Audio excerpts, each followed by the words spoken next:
Hello everyone, आज very interesting topic मा हामी डिस्कस गर्ने छौं जुन hybrid vehicles versus electric vehicles complete यस भिडियोमा जान्ने छौं so let start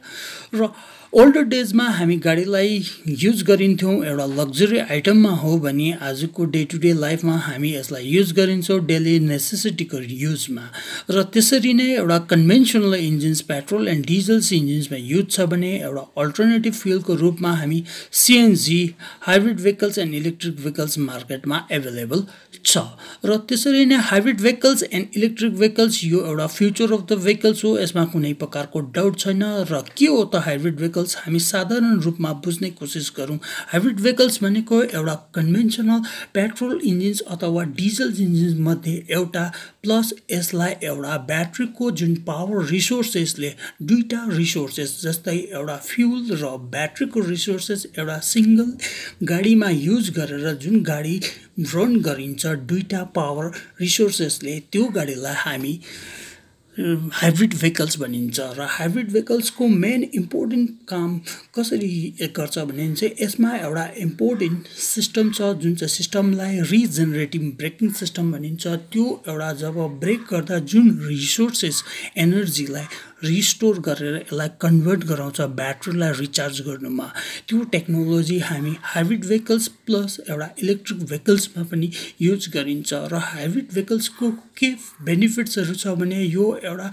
eco friendly भएको कारणले गर्दा यसले जुन चाहिँ emissions list amount of carbon emit गरिन्छ र यसको बेटर फ्युल इकोनोमी दिन्छ यसको मेन एउटा ड्रब्याक छ यो as compare to conventional engines भन्दा ज्यादा महँगोमा अथवा हायर कस्ट पर्छ र यसको अलिकति मेन्टेनेन्स चार्ज पनि ज्यादा पर्छ आजको दिनमा हामी हाई एन्ड भेरिएन्टमा मात्रै हाइब्रिड भेहिकल्स देख्छौँ भने हरेक कार म्यानुफ्याक्चरर्सले आउने दिनहरूमा हाइब्रिड भेहिकल्सहरू एफोर्डेबल प्राइसमा मार्केटमा एभाइलेबल गरिन्छ भन्ने एउटा आशा छ र नेक्स्टमा आउँछ इलेक्ट्रिक भेहिकल इभी र यसमा कुनै प्रकारको कन्भेन्सनल इन्जिन्स लागेको हुँदैन जस्तै पेट्रोल एन्ड डिजल्स र यसमा single solo battery powered energy भएको कारणले यसमा लिथियम आयन ब्याट्री युज गरेको हुन्छ त्यो लिथियम आयन ब्याट्रीलाई इलेक्ट्रिक मोटर्सले जेनेरेट गरेर गाडीलाई मुभ गराउँछ र यही गाडीलाई हामी एउटा इलेक्ट्रिक भेहिकल्स अथवा इभी भनिन्छ यो फुल्ली इलेक्ट्रिक भएको कारणले यसलाई रिचार्ज गर्नु जरुरी हुन्छ एउटा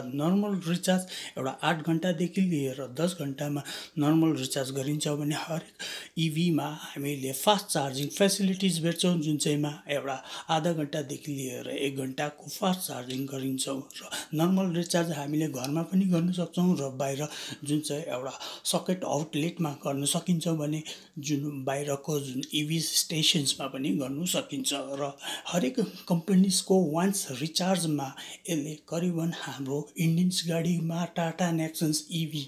एमजी जेटएक्स इभी र कोना हाइडा इभीले करिबन नभनेको वान सिंगल चार्जमा एउटा 300 पर किलोमिटर्स एउटा एभरेज दिन्छ जुन चाहिँ दावा गर्छ र त्यसरी नै टेस्ला मोटर्सले 500 प्लस जुन वान सिंगल चार्जमा एभरेज गर्छ र यसको इभीले गर्दा धेरै बेनिफिट छ जुन चाहिँ एकदम इन्भाइरोमेन्ट फ्रेन्डली भएको कारणले यसको जिरो इमिसन्स दिन्छ किनभने यसमा कुनै प्रकारको फ्युल कम्बसन्स हुँदैन त्यही कारण यसको कुनैले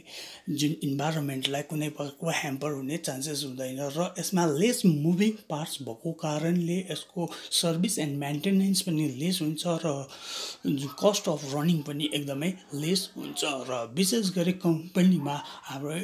इभी सेक्टर्सहरूमा हामी जुन हाई एन्ड भेरिएन्टमा मात्रै पाउँछौँ भने आजको दिनमा हामीले एफोर्डेबल प्राइसमा पनि हरेक कार म्यानुफ्याक्चर्स विशेष गरी इभीमा स्विचेस हुँदैछ किनभने फ्युचर अफ द कार हामी इभी नै मानिन्छौँ र गभर्मेन्टले धेरै बेनिफिट्सहरू पनि दिइरहेको छ जस्तै त्यो बेनिफिट्सहरूमा certain percent tax relaxation and subsidies जस्तै इभी बायर्सहरूलाई गभर्मेन्टले स्टेट गभर्मेन्ट एन्ड सेन्ट्रल गभर्मेन्टले दिएको छ यो थियो आजको